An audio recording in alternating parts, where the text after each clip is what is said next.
you? I'm good, thank you. Welcome to the show. Great. You've got 50 parks. Yes. And some are more active, obviously, than Yes. others in terms of, programming, activities, events that you do there.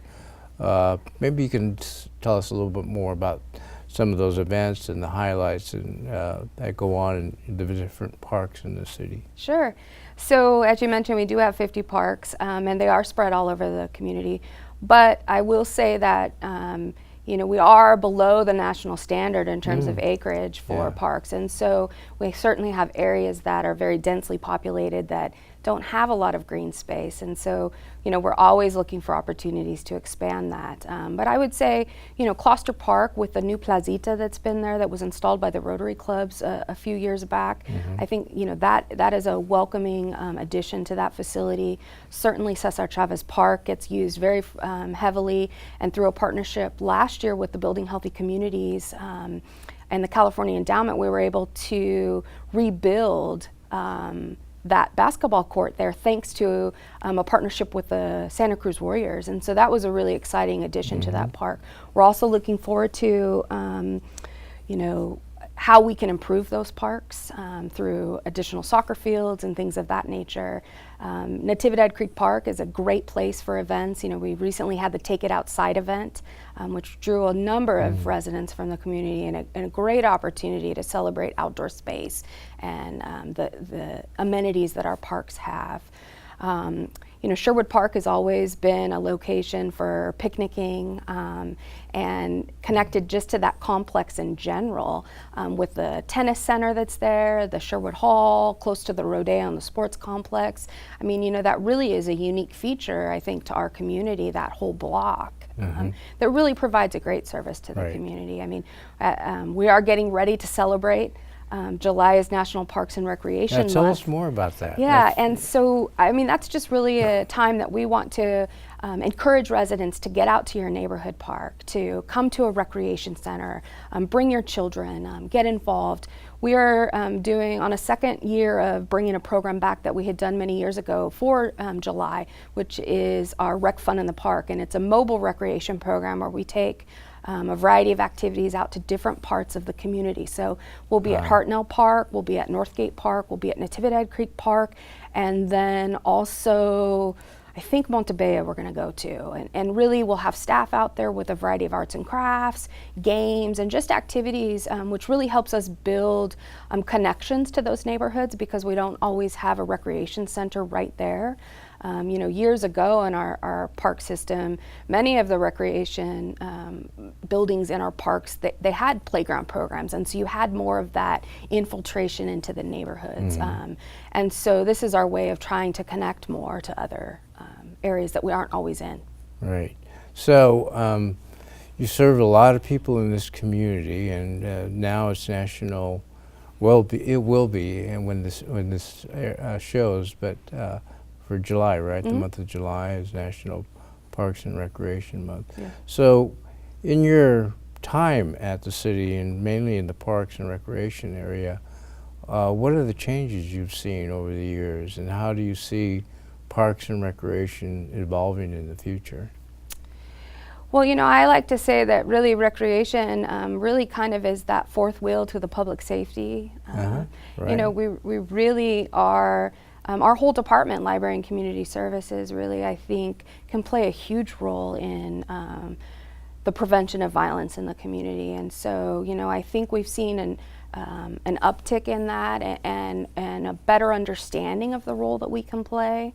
Our rec centers are right embedded in those neighborhoods, and so they really serve as a neighborhood hub, allows our staff to refer people to various services. They really look to those centers as engagement hubs, and I think that's what's really important, is really focusing on our neighborhoods.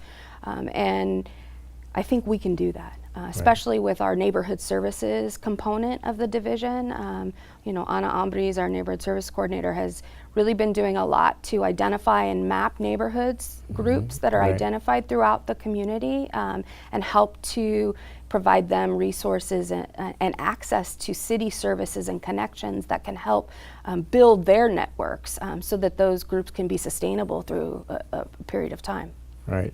So understand that there's now been a push for additional art in our community. The city council passed an ordinance, a public arts ordinance. It's actually probably your department's going to take an active lead. So both the library part and the Parks and Recreation will be very active, and you'll have a new commission called the Public Arts Commission. So how do you see that integration, alignment with Parks and Recreation, the new emphasis on public art? I think there's already a connection that has been forged. We work with a number of art organizations.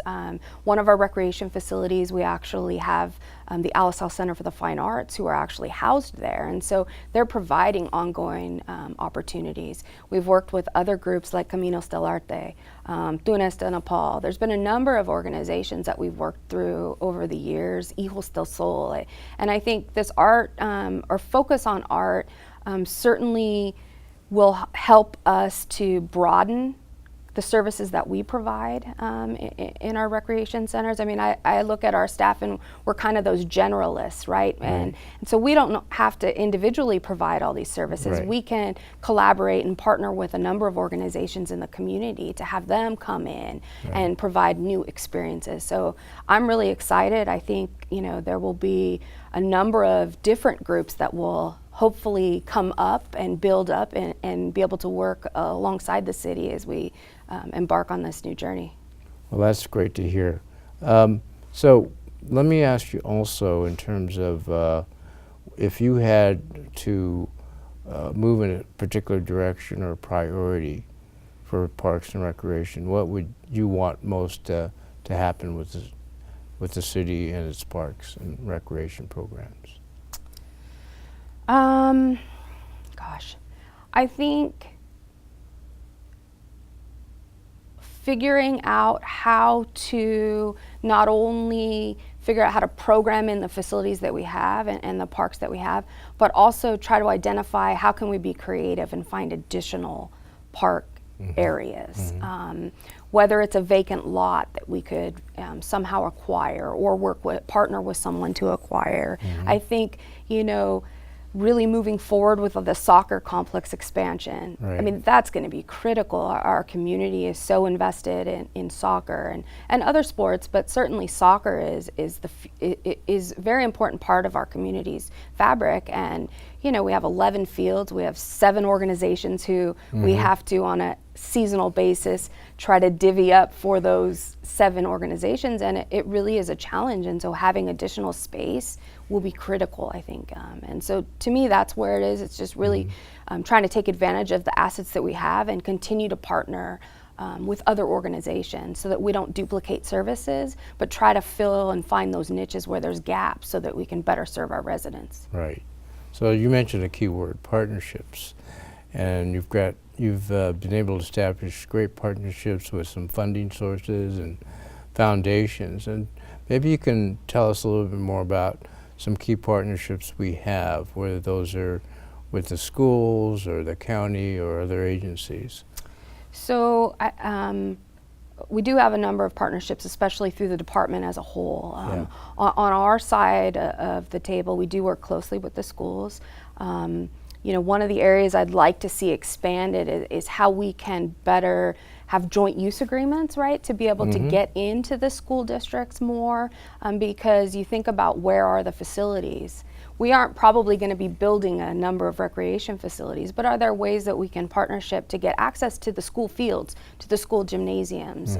Even, we have a great partnership the department does with Los Padres Elementary School, and there's a homework center that the library runs there out of one of their portable classrooms. I mean, how can we try to expand that and have new opportunities for the schools. So I think that's something that's important. We do partner with a number with CASP, the Community Alliance for Safety and Peace. We've been very involved in that organization, working with a number of other nonprofits and community-based organizations, the faith community, really trying to address the safety of Salinas and the county as a whole, really. So thankfully, through that partnership with the Community Safety Division, we have been successful and received funding in order to expand our program and provide the Saturday 19 program that I mentioned earlier. Thankfully, we received additional funding and were able to expand. So now where we started out at 2 facilities, we now have 4.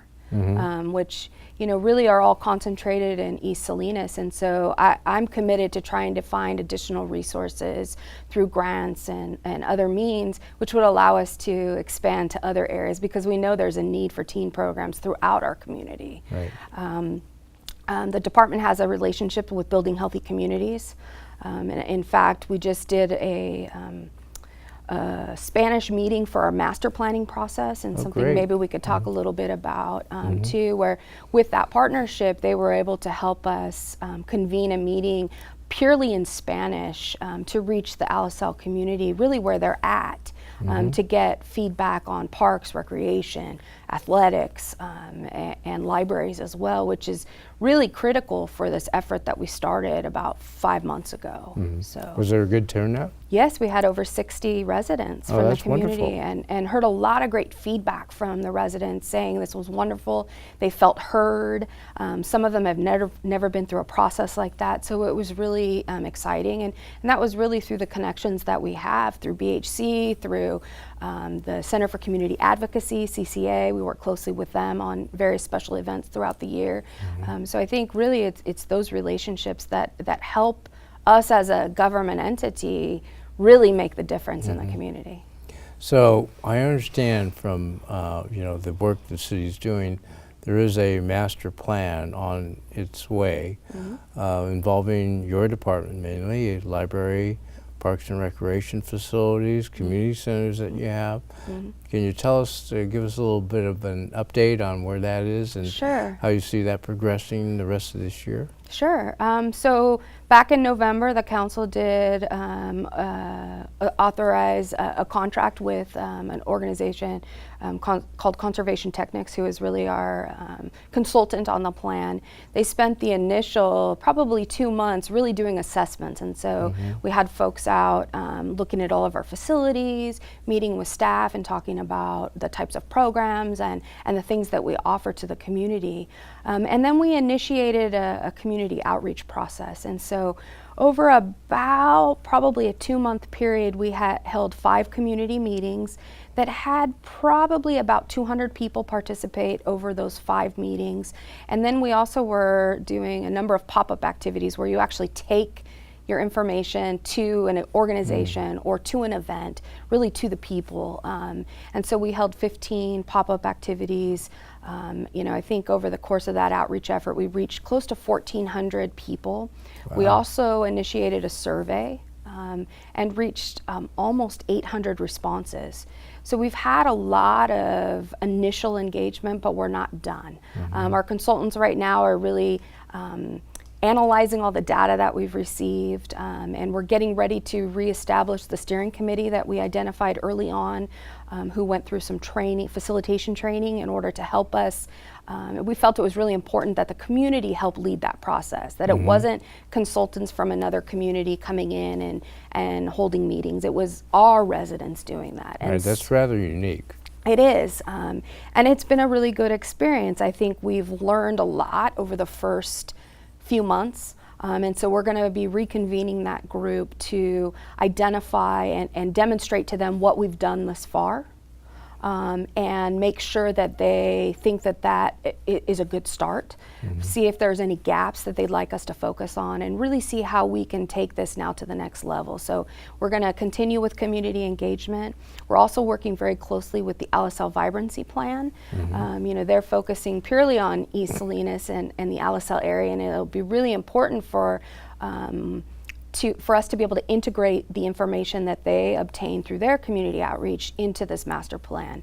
We're also working with the Big Sur Land Trust, which we're also excited about their acquisition of some of the acres at Carr Lake, and Right. and seeing that project that we've talked about for decades really get some traction. And I know they just are working through how they're going to do community outreach, and so it's going to be really important that we weave all of that information together as Right. we move forward, because this plan is a 10-year plan that really is going to give us that roadmap, and we want to make sure the residents really have a say in how our libraries function, our recreation facilities, our park facilities, our athletic facilities. I mean, you will hear folks talk about we don't have enough baseball fields as well.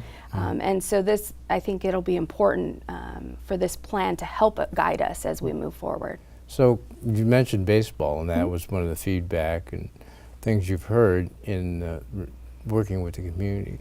Are there other themes that you're hearing a little bit more about? I mean, the planning's not done, of course, but Right. it might be worthwhile to just say a few things about what you're hearing and Sure. the types of concerns and wishes that our residents really want in our parks and recreation facilities. Sure. I think the city has done outreach over the years around priorities, and I think we're still hearing a lot of the themes that have come up for many years: youth programs, senior programs, homework centers, literacy classes. I mean, those themes are there. But we're also hearing about folks who are looking for more walking trails, so more of that health and wellness, being able to get out into their parks and be able to enjoy a day. One of the things that we have chuckled every time we've done a pop-up is people want water elements in the parks. Wow. And so that's kind of been something that was an aha moment for me, because I think of Salinas, and yeah, we have some really warm days, and certainly this week has been, we've seen that trend.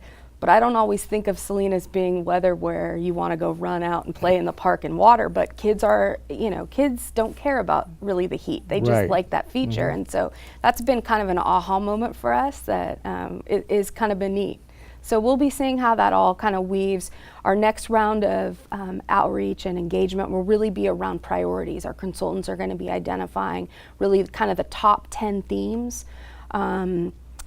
We have heard from residents that while certainly they recognize we need new facilities, they also want us to be able to take care of the facilities that Right. we have before we really try to pursue additional. So I think that's been interesting and probably not a surprise for folks. But yeah, it's been really exciting, and I look forward to having some more concrete results that we can share with the community and really make sure that they acknowledge that is what they have said through this process, and certainly validate that, and then also include anything that we haven't heard yet that might Right. come up. So the budget just passed. The council passed that just recently. What's going to be your focus as the superintendent of Parks and Recreation in terms of the budget and this coming fiscal year, which runs from July 1 through June 30th of next year? So I think our focus will just continue to be and look at how we can be as efficient as we can. Our division, if you will, has seen tough times over the years, Right. and was cut significantly back in 2010. And so thankfully through the voters and Measure G, we've been able to build that back a little bit. We are at a staffing of 13, but I will say that it's the most dedicated staff that you will see who are here to serve our residents. And so I think it's just making sure that we're being responsive. And so, we're very adept at kind of adapting and improvising, where we might go down a certain focus because we think that's the way that what the community is looking for. And then they say, no, that's not, we want you to go here. And so we quickly adjust based on, what we hear from the community. I think it's important, our division merged with the library Right. probably 7 years ago, probably around there, the way time goes. And I don't know that we have ever fully integrated those services. I think over the last year, there's been a stronger focus in that under the direction of Carrie Ann Siegfried, our our director. And so I would continue to see how we can integrate those services further, whether it's senior programming, whether it's additional art programming, whatever that is. I definitely see a very stronger connection than we've had, I think, since we started. So I think we'll continue to work on that and improve our efficiencies that way. So again, for our public and people looking in, how do they participate? How do they get active in the programming? If they want to take their daughter, for example, to some of the youth programs or register them, how do they go about doing that? And what are some of the other key areas in terms of contacts and having access to both your programs and to your staff? So the Recreation Center on Lincoln Avenue, 320 Lincoln, really kind of is our hub, our main hub for the division, and that's where myself and our community service manager, Sheila Molinari, are housed. That's where we take a lot of registration, especially for our sports programs. So that's a great resource for folks. We also have information that's on our website. We haven't quite gotten to online registration, but it's my hope that this next year that is a priority, that we're trying to see how we can improve that efficiency and be available there. All of our neighborhood centers, most of our programs, I will say, are free. Especially out in the neighborhood centers. And so I would just encourage folks, if they have a child who needs after-school care or is looking for something positive for them, just to go to one of their neighborhood recreation centers. We do require a registration form, primarily for emergency purposes, in case we need to get in contact with someone, but it's a pretty easy process to register your child with us. We do offer some fee-based programming, not only in our youth sports program, but we also have karate classes at a number of the facilities. But the majority of our programs are free. We are looking at how we might introduce some additional fee-based programming, specialty classes and things of that nature in the coming years as well. Great. So you have a Library and Community Services Commission, right? We do. And you work with them very closely. How does that, how do they interact with your Parks and Recreation responsibilities? We meet on a monthly basis, the second Wednesday of the month at the City Hall Rotunda, 6 o'clock. And every meeting, we generally have some level of communication with them around some topic. Our commission isn't like planning and zoning or the traffic commission all the time where they're taking a lot of action. Ours is more informational. However, they do get involved in making recommendations to the city council as well around, if we have a request to rename a facility or a public art request and things of that nature. But it's been really exciting to see that commission kind of change from when we had a separate rec park commission, a separate library commission. We brought them together and we had a very large commission. It's now down to the 7 members as all the other commissions are. And I think it's been great to see them kind of evolve over the years. And they seem to be very excited about the work that we do along with the library and the community and really are champions for us. Well, that's wonderful to hear that you're working with the commission. And they're very active, right? They are. So there'll be new appointments, I'm sure, as vacancies occur on that commission. And to be on that commission, you just have to want to make a difference in terms of the library and all the Parks and Recreation services that the city has to offer, right? Absolutely. And I think if you contact the city clerk and let them know, they have an application process. Certainly reach out to your council member as well in the district and let them know you're willing to serve.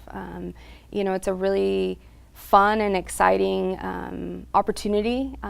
We actually recently just had a new appointee, and he's the first youth member, Anthony Rocha, who's been appointed to our commission, which I think was really full circle for him.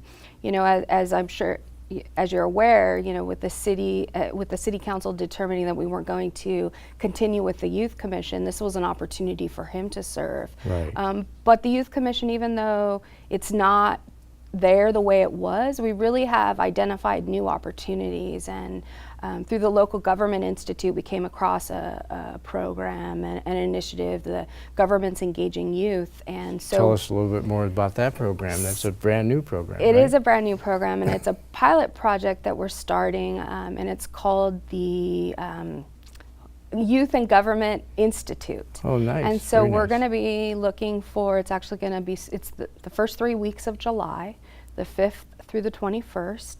And we're really looking at, like other youth leadership academies that the Community Safety Division runs, we are going to focus on leadership development, but we're also really trying to focus on introduction to local government, and also the importance of civic engagement, and then advocacy in the community. And so this is a neat experience. We're hoping that from the graduates of that project, that we'll be able to have 2 appointed youth to the Library and Community Services Commission, which will, through, and we see success in that area, then maybe we can look to see how we can appoint youth to other commissions where it's, is reasonable, because it's really important that the youth in our community, we are, 35% of our population is below the age of 19, and so they have a huge stake in our community, Right. Especially into the future, and it's really important that they have an opportunity to serve, but we have to make sure they understand why that's critical and why that's important. So we're really excited. We've been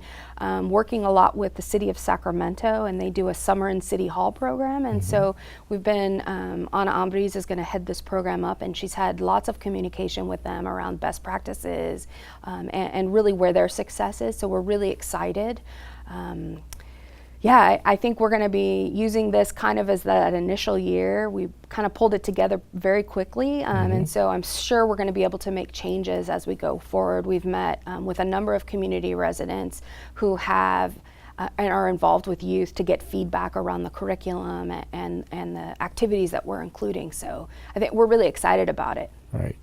So one of the things I think that's key for your services that you provide in Parks and Recreations is the volunteers you use, right? So give us a little information about that component of how Parks and Recreations operates with the volunteers that you have. Sure.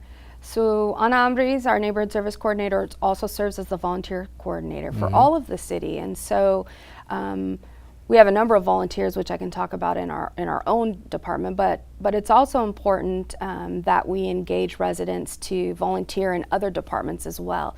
And so we have volunteers that serve at City Hall, that serve in Public Works. The animal shelter has a number of volunteers. Certainly the library has a lot as well.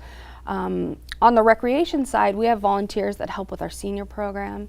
Our youth sports program, we have hundreds of teams throughout the whole year with the different sports, and all of the coaches are volunteer coaches.